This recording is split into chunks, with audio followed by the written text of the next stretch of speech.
Ravi colours இன்றைய trending பெண்களுக்கான exclusive கலெக்ஷனுடன் kurtis, palazzo pant, Patiala pant, துப்பட்டாக்கள், ஷேப்வேர்கள், நைட்டிகள், பிராண்டட் உள்ளாடைகளும் கிடைக்கும். ரவி கலர்ஸ், நேரு வீதி, ராஜா தியேட்டர் சிக்னல் அருகில், புதுச்சேரி. மஞ்சள் நீர், நிச்சயதார்த்தம், சீமந்தம், பிறந்த நாள், காதணி விழா போன்ற உங்கள் வீட்டு சுப நிகழ்ச்சிகளை நெருங்கிய உறவினர்களுடன் குறைந்த வாடகையில் சிறப்பாக நடத்திக் கொள்ள வாடகை வெறும் ரூபாய் 59,000 மட்டுமே. இடம் வேல் சொக்கநாதன் திருமண நிலையம், வள்ளலார் சாலை, காமராஜ் நகர், புதுச்சேரி. தொடர்புக்கு 99406669 மற்றும் 9843048585. வணக்கம். முக்கிய செய்திகள். அரசு பள்ளி மாணவர்கள் 80,000 பேருக்கு தலா 1,000 ரூபாய். முதலமைச்சர் ரங்கசாமி அறிவிப்பு. புதுவை சட்டமன்ற தேர்தலில் காங்கிரஸ் தனித்து களம் இறங்குகிறதா? மேலிட தலைவர்களுடன் ஆலோசனை. மஞ்சள் ரேஷன் கார்டு குடும்ப தலைவர்களுக்கு 1,000 ரூபாய் உதவித்தொகை உடனடியாக வழங்க அரசு தீவிரம். புதுச்சேரியில் வணிக பயன்பாட்டிற்கான சிலிண்டர் விநியோகம் நிறுத்தப்பட்டுள்ளது. சுற்றுலா பயணிகள் மற்றும் பொதுமக்களுக்கு தடையின்றி உணவு கிடைப்பது கேள்விக்குறியானது. நம்ம பாண்டிச்சேரிக்கு ரிலையன்ஸ் ஃபேஷன் வேர்ல்ட் வந்தாச்சு. குவாலிட்டியான பிராண்டட் ஆடைகள் கம்மியான விலையில. எங்க தெரியுமா? அண்ணா சாலை ரத்னா தியேட்டர் பக்கத்துல இருக்க நம்ம ரிலையன்ஸ் ஃபேஷன் வேர்ல்ட் தான். இங்க கலெக்ஷன்ஸ் எல்லாமே ட்ரெண்டுக்கு ஏத்த மாதிரி இருக்கு. 1999 ரூபாய்க்கு மேல பர்ச்சேஸ் பண்ற அனைவருக்கும் Cello brand kettle, John Players duffel bag மற்றும் அமெரிக்கன் டூரிஸ்டர் ட்ராலி பேக் போன்ற பரிசுகளும் இருக்கு. பிராண்டட் ஆடைகள் வாங்க Anna Salai Reliance Fashion World வாங்க. Reliance Fashion World, Anna Salai Ratna theatre அருகில், புதுச்சேரி. இனி விரிவான செய்திகள். புதுச்சேரி அரசின் விளையாட்டு மற்றும் இளைஞர் நல இயக்ககம் விளையாட்டு மேம்பாட்டு ஆணையம் சார்பில் சர்வதேச தேசிய தென்மண்டல போட்டிகளில் பதக்கம் வென்ற வீரர்களுக்கு ஊக்கத்தொகை வழங்கும் விழா கம்பன் கலையரங்கத்தில் நடைபெற்றது. இந்நிகழ்ச்சியில் பேசிய முதலமைச்சர் ரங்கசாமி கூறுகையில், கல்வித்துறையுடன் விளையாட்டுத்துறை இணைந்து இருந்ததால் முக்கியத்துவம் கிடைக்கவில்லை எனவும், அதனால் தனித்துறையாக விளையாட்டுத்துறை கொண்டு வந்துள்ளதாகவும், பயிற்சியாளர்களுக்கு முன்பு 10,000 ஊதியம் தந்ததை தற்பொழுது 50,000 உயர்த்தி வழங்குவதாகவும், மேலும் பதக்கம் பெற்ற விளையாட்டு வீரர்கள் அரசு பணிகளுக்கு சென்றுள்ளதாகவும், இந்த நம்பிக்கையும் அரசு தந்துள்ளது என்றும், விளையாட்டு வீரர்களுக்கான இட ஒதுக்கீடு தந்துள்ளதாகவும், அரசு பணியில் 5,000 பேருக்கு, தனியாரில் 8,000 பேருக்கும் வேலை தந்துள்ளதாகவும் கூறியுள்ளார். மேலும் புதுச்சேரியில் புத்தகப்பை, ஷூ வாங்கித்தர தேர்தல் நேரத்தில் சிரமம் என்பதால் இந்த இரண்டையும் வாங்க தலா 1,000 ரூபாய் வீதம் உடனடியாக 80,000 மாணவர்களுக்கு வங்கிக் கணக்கில் செலுத்தப்படும் என்றும், பெற்றோர்களில் தாய் வங்கிக் கணக்கில் பணம் சேர்க்கப்படும் எனவும் முதலமைச்சர் ரங்கசாமி திட்டவட்டமாக தெரிவித்துள்ளார். நீங்கள் பணிக்கு சென்றிருக்கிறார்கள் என்பதை நன்றாக போது அறிவீர்கள். எல்டிசி, யூடிசி, ஐசன் இதில் நிறைய பேர் போயிருக்காங்க. விளையாட்டுகளுக்கு அந்த இடங்கள் ஒதுக்கி கொடுக்கப்பட்டு அவர்களெல்லாம் பணியில் சேர்ந்து இருக்கின்றார்கள். ஆனால் அந்த நம்பிக்கையும் இந்த அரசு உங்களுக்கு கொடுத்து இருக்கின்றது. ஏன்னா நிறைய பணியிடங்களை நிரப்பி கொண்டு வருகின்றோம். அதற்கான விளையாட்டு வீரர்களுக்கான இட ஒதுக்கீட்டினை சரியான முறையில் கொடுத்து கொண்டிருக்கின்றது இந்த அரசு வந்த பிறகு. ஏன்னா வேலை நிறைய கொடுத்தால் தான் இளைஞர்களுக்கு ஒரு நம்பிக்கை இருக்கும், படிக்கிறதுக்கு ஒரு நம்பிக்கை இருக்கும். இது வரைக்கும் வேலை கொடுக்க முடியல. நாம் 5,000 இளைஞர்களுக்கு மேலே வேலை கொடுத்துருந்தோம். இந்த ஆண்டில் 5,000 இளைஞர்களுக்குமே வேலை கொடுத்துருக்கணும். பல தனியார் நிறுவனங்களில் சுமார் 8,000 இளைஞர்கள் வேலை கொடுக்கிற வாய்ப்பை உருவாக்கி கொடுத்துருக்கணும். இப்பொழுது தொழிற்சாலையை கொண்டு வருவதன் மூலமாக ஒரு 40,000 இளைஞர்களுக்கு ஐடி பார்க் கொண்டு வர இருக்கிறோம். நம்முடைய சிறப்பு பொருளாதார மண்டலத்தில் பல தொழிற்சாலை கொண்டு வர இருக்கின்றோம், சேதப்பட்டு கரசூரில். அதன் மூலமாக 40,000-50,000 இளைஞர்களுக்கு உடனடியாக வேலை கிடைக்கின்ற வாய்ப்பையும் இந்த அரசு உருவாக்கி கொடுத்திருக்கின்றது.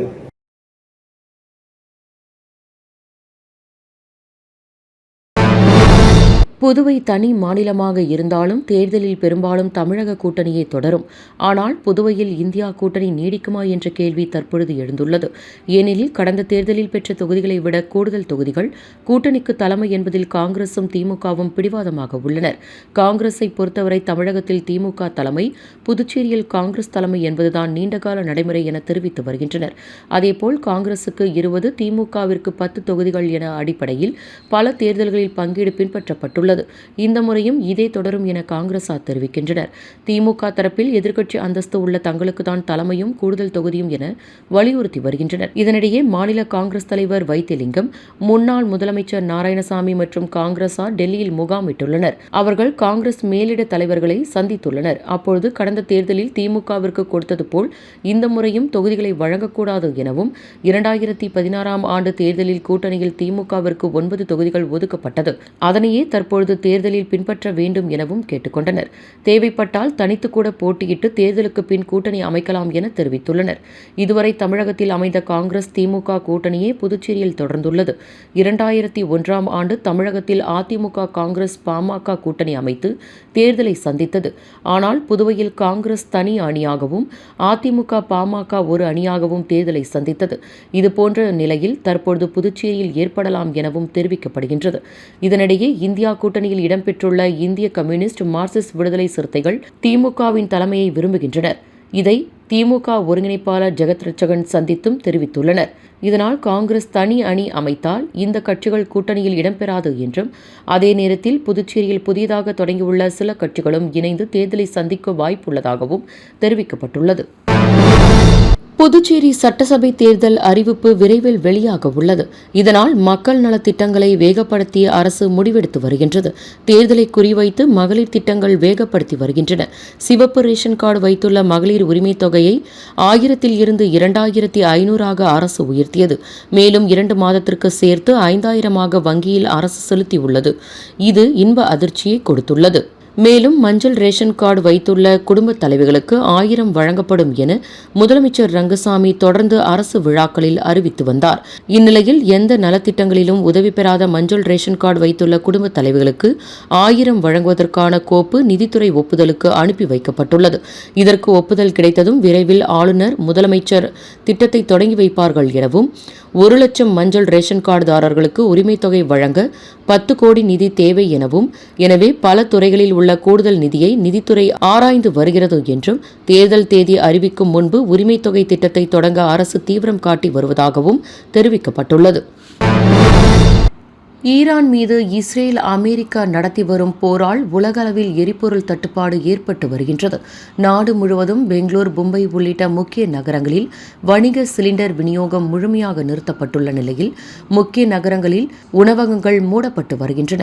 இந்நிலையில் சுற்றுலா நகரமான புதுச்சேரியிலும் மத்திய அரசு உத்தரவின்படி வணிக சிலிண்டரின் விநியோகம் 10ஆம் தேதி முதல் நிறுத்தப்பட்டுள்ளது. இதன் காரணமாக புதுச்சேரியில் உள்ள 750 ஹோட்டல்கள் முடங்கும் அபாயம் ஏற்பட்டுள்ளது. சிலிண்டர் தட்டுப்பாடு காரணமாக ஹோட்டல்கள் ஒவ்வொன்றாக மூடப்பட்டு வருகின்றன. அதேபோல் 10ஆம் தேதி முதல் முக்கிய பல ஹோட்டல்களில் உணவு வகைகளின் எண்ணிக்கை கணிசமாக குறைக்கப்பட்டுள்ளது. குறிப்பாக மதிய உணவிற்கு ஒரு கூட்டு அல்லது பொரியல் மட்டுமே உணவாக பரிமாறப்படுகின்றது. 99% உணவகங்கள் முழுவதுமாக கேஸ் சிலிண்டர் மட்டுமே நம்பி செயல்படுவதன் காரணமாக உணவு சமைப்பதற்கு மாற்று வழிகள் செயல்படுத்த முடியாது என்கின்ற நிலையில் புதுச்சேரியில் 11ஆம் தேதி முதல் ஹோட்டல்கள் முழுமையாக முடங்கும் என புதுச்சேரி மாநில ஹோட்டல் உரிமையாளர்கள் சங்கம் தெரிவித்துள்ளது. இதனால் புதுச்சேரிக்கு வரும் சுற்றுலா பயணிகள் மற்றும் பொதுமக்கள் கடுமையான பாதிப்பை சந்திப்பார்கள் என்றும், ஹோட்டல் தொழிலை நம்பியிருக்கும் 20,000 பேர் நேரடியாகவும் மறைமுகமாகவும் பொருளாதார இழப்பை சந்திப்பார்கள் என தெரிவிக்கப்பட்டுள்ளது. கடந்த வாரம் பிரதமர் மோடி புதுச்சேரிக்கு வந்தபொழுது புதுச்சேரியை சுற்றுலாவில் முன்னேற்றுவதாக கூறியுள்ள நிலையில் சிலிண்டர் தட்டுப்பாடு புதுச்சேரி மாநிலத்தின் சுற்றுலாவிற்கு மிகப்பெரிய அடியை கொடுக்கும் என தெரிவிக்கப்படுகின்றது.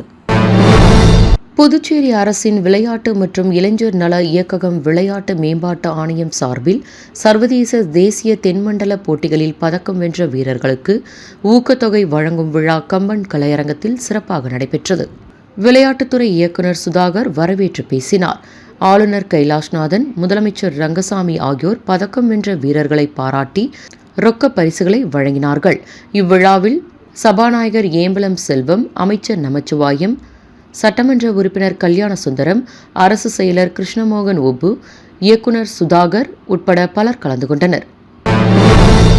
எம்விஆர் மருத்துவமனையில் தேசிய கர்ப்பகால நீரிழிவு தினம் கொண்டாடப்பட்டது. புதுவை லாஸ்பேட்டை ஈசிஆர் ரோட்டில் உள்ள எம்விஆர் மருத்துவமனையில் மார்ச் 10ஆம் தேதி அன்று தேசிய கர்ப்பகால நீரிழிவு தினம் கொண்டாடப்பட்டது.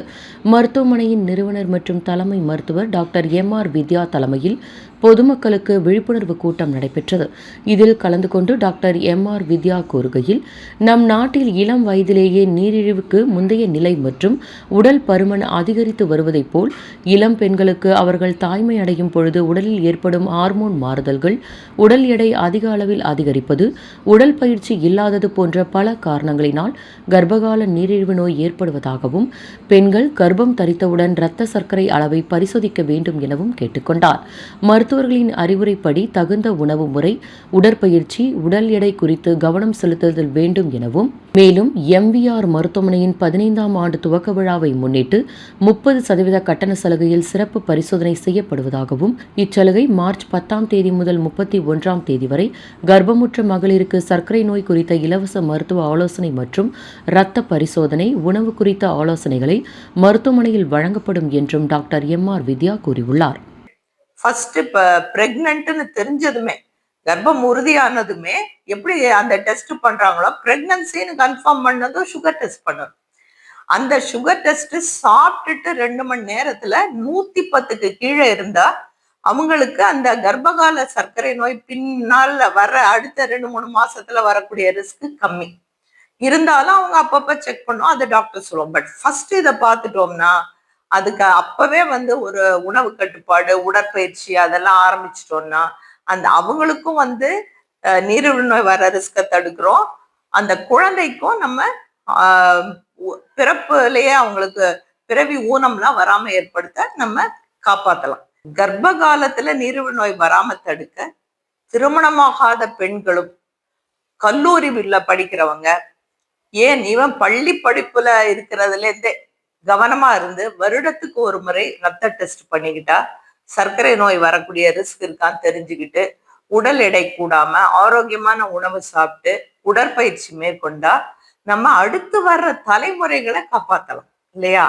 அதற்கான ஏற்பாடுகள் தான் இனிமே நம்ம செய்யணும் அப்படின்றதுல ஒரு முக்கியத்துவம் கொடுக்கணும்னு கேட்டுக்கிறோம். ஸோ இப்போ ஒரு பெண் இதற்காக பயப்படக்கூடாது. நம்மளுக்கு என்ன சுகர் இருக்குன்னு சொல்லிட்டாங்களே அப்படின்னா, இது இயற்கையா அவங்களுக்கு எல்லா பெண்களுக்குமே இன்சுலின் எதிர்ப்பு தன்மை வரும். ஹார்மோன் மாறுதலால அவங்க கர்ப்பம் வரும்போது அவங்களுக்கு அந்த சேஞ்சஸ் வரும். ஸோ அதனால அந்த குழந்தை மதரோட உடம்புல இருந்தானே எனர்ஜி எடுத்துக்குது. அதற்காக குழந்தை வளர்ச்சிக்காக ஏற்படுற இயற்கையான மாறுதல்கள் தான் சில பேருக்கு அவங்க உடம்புல ஒரு நீரிழிவு நோயா காமிக்குது. ஸோ அதனால அவங்களுக்கு ஏற்கனவே நீரிழிவு நோய் இருக்கு அப்படின்லாம் அர்த்தம் கிடையாது. அவங்க இந்த காலகட்டத்தை அந்த பெண்ணுக்கு இது ஒரு எச்சரிக்கை மணி மாதிரி, வார்னிங் சிக்னல். வருங்காலத்துல இவங்களுக்கு நீரிழிவு நோய், ஹார்ட் அட்டாக் அதெல்லாம் வரக்கூடிய ரிஸ்க் இருக்குன்னு கர்ப்பமா இருக்கும்போதே எச்சரிக்கை காமிக்குது அவங்களுக்கு. அப்படிதான் நம்ம எடுத்துக்கணும். ஸோ இதை ஒரு முன்னெச்சரிக்கையா எடுத்துக்கிட்டு அவங்க செயல்படுறது அவங்களுடைய வருங்காலத்துக்கு நல்லது. அந்த டெலிவரி ஆகிற வரைக்கும் கவனமாக ரத்த சர்க்கரை அளவு மெயின்டைன் பண்றது அந்த குழந்தைக்கு மிக மிக நல்லது. அதனால மரபணு மாற்றங்கள் அந்த குழந்தைக்கு ஏற்படாது. அப்ப அடுத்த தலைமுறை ஆரோக்கியமான தலைமுறையா இருக்கும். முன்னாடிலாம் டயபெட்டிஸ் இருக்கிற பெண்களை ஸ்ட்ரிக்டா டாக்டர் சொல்லிடுவாங்க, உங்களுக்கு டயபெட்டிஸ் இருக்கு, நீங்க பிரெக்னென்ட் ஆகக்கூடாது அப்படின்னு. அது பல வருடங்கள், 70-80 வருஷத்துக்கு முன்னாடி. இப்ப இன்சுலின் ஆரம்பிச்சு ஒரு 100 வருஷம் ஆயிடுச்சு. இன்சுலின் கண்ட்ரோல் நம்மளால அச்சீவ் பண்ண முடியும் அப்படின்னு விட்டு அந்த பயங்கள்லாம் போயிடுச்சு. ஸோ இப்ப நல்ல சரியான ஒரு உணவு முறை, உடற்பயிற்சி இதை பண்ணாலே 90% இந்த கர்ப்பகால நீரிழிவு நோய் ஊசி இல்லாமே ட்ரீட்மெண்ட் கூட சுகர் நார்மல் ஆயிடும். நார்மல் எவ்வளவு இருக்கணும்னா வெறும் வயதுல 90க்கு கீழே இருக்கணும். சாப்பிட்டு 2 மணி நேரம் கழிச்சு 120 கீழே இருக்கணும். இதுதான் நார்மல். இது 90% வந்துடும். மிச்சம் 10% கொஞ்சம் கூட இருக்கிறவங்களுக்கு தான் இன்சுலின் போடுவோம். அவங்களுக்கும் டெலிவரிக்கு அப்புறம் நார்மல். ஒன்ஸ் டெலிவரி ஆயிருச்சு அப்படின்னாலே சுகர் நார்மல் ஆயிடும். ஆனால் அவங்க டெலிவரிக்கு அப்புறம் ரொம்ப அந்த குழந்தைக்கு பால் ஊட்டுற சமயத்துல அதிகமா சாப்பிடுவாங்க இல்லையா, அதுக்கப்புறம் ஓவர் வெயிட் ஆகாம பாத்துக்கணும். அப்புறம் அவங்க 4வது வாரம் 6வது வாரம் அப்படி செக் பண்ணிக்கணும் சுகர்ஸ். அப்படி முடியாட்டா 3 மாதம் கழித்த பிறகாவது இந்த GTTன்ற டெஸ்ட் பார்த்துக்கணும். அப்புறம் வருடம் ஒரு முறை பார்த்துக்கணும். ஏன்னா அவங்களுக்கு டயபெட்டிஸ் வர்ற ரிஸ்க் டெலிவரிக்கு அப்புறம் 7-10 மடங்கு அதிகமா இருக்கு. அதனாலதான் இது சொல்றது. நம்ம இளம் பெண்களையும் ஒரு வருங்கால டயபெட்டிஸ்ல இருந்து காப்பாற்ற முடியுது, அடுத்தடுத்த தலைமுறைகளையும் காப்பாற்ற முடியுது.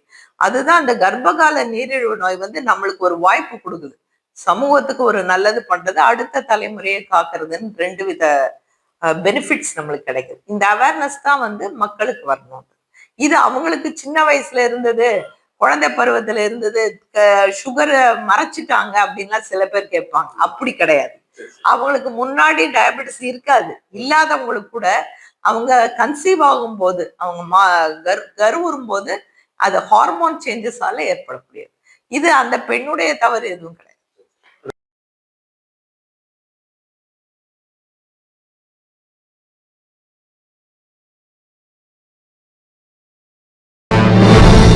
புதுச்சேரி பாவாணர் நகர் சமுதாய நலக்கூடத்தில் மகளிர் ஆலோசனை கூட்டம் சிறப்பாக நடைபெற்றது.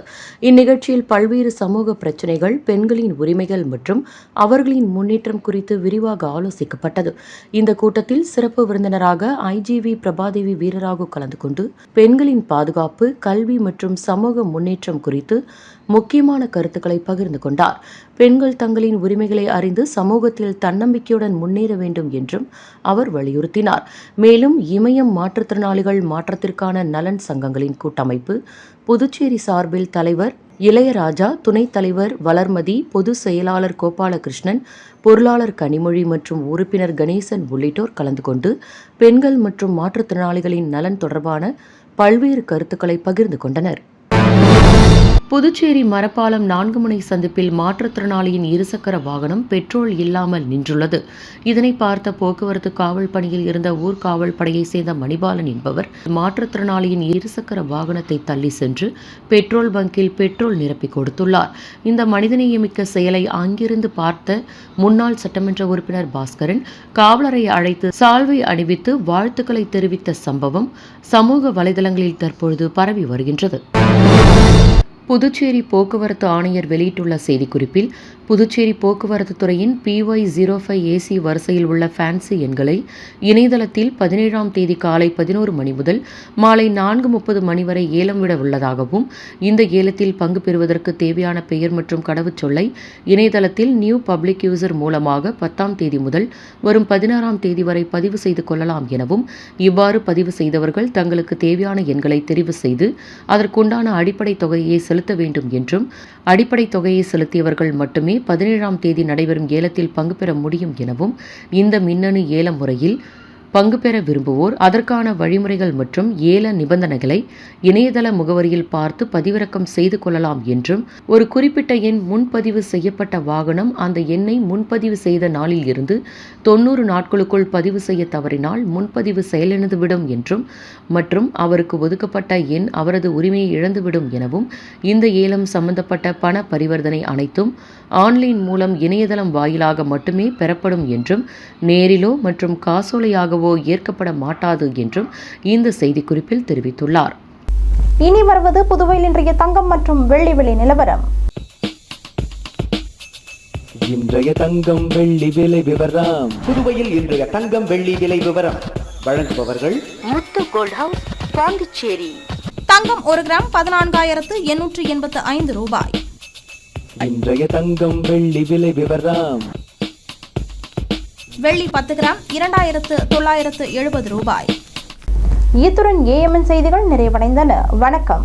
AMN TV செய்திகளை யூடியூபில் உடனுக்குடன் காண AMN TV பாண்டிச்சேரி சேனலை சப்ஸ்கிரைப் செய்யுங்கள். பெல் பட்டனை மறக்காமல் கிளிக் செய்யுங்கள்.